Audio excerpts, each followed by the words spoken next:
Recognize the Leader of Her Majesty's Loyal Opposition.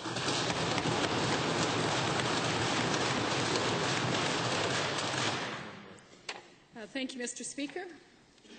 There were 3 boxes to tick on the government's survey on the budget. Hike taxes, slash spending, run a deficit. It's not hard to figure out that hiking tax has been the Premier's preferred choice for months.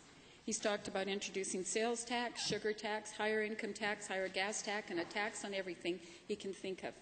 Premier, Albertans are wondering what tax you'll bring in and how much you'll be taxing them. Can you clarify to the House what your favourite tax is and how much Albertans will be paying for it? The Honourable Premier. Well, Mr. Speaker, there are obviously no easy choices in the circumstance that our province faces. The Minister of Finance will deal with this in the coming days. We are all concerned about the loss of jobs in our province and what's been taking place over the last several months. It's something that this government is dedicated to deal with. It's about strengthening our economy. It's about diversifying our economy. It's about all the things that we need to do to make this province stronger, Mr. Speaker. And the honourable member will hear in the fullness of time this week the plans that the government has. For supplemental, honourable member. Thank you, Mr. Speaker. Another day, another shocking story about our healthcare system.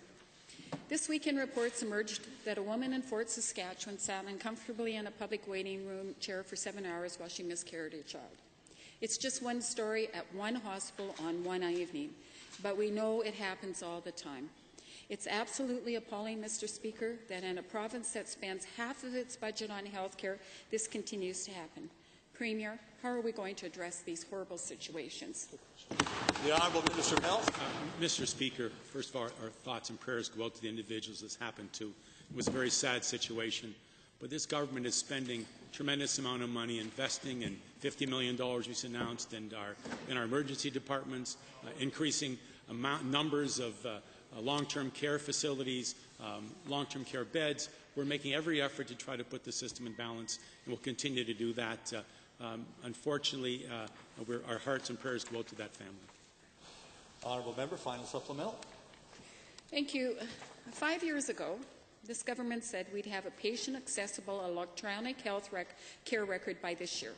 It would improve communication between patients, physicians, and specialists, and it would ensure the continuity of patient care. 2 years ago, Greg Price died because this system still wasn't in place. The Health Quality Council wrote all about it, acknowledging the role it played in Greg's death. Fast forward it today, and it's still not in place. Premier, this government promised the Price family this system would be created. Why has it not been done?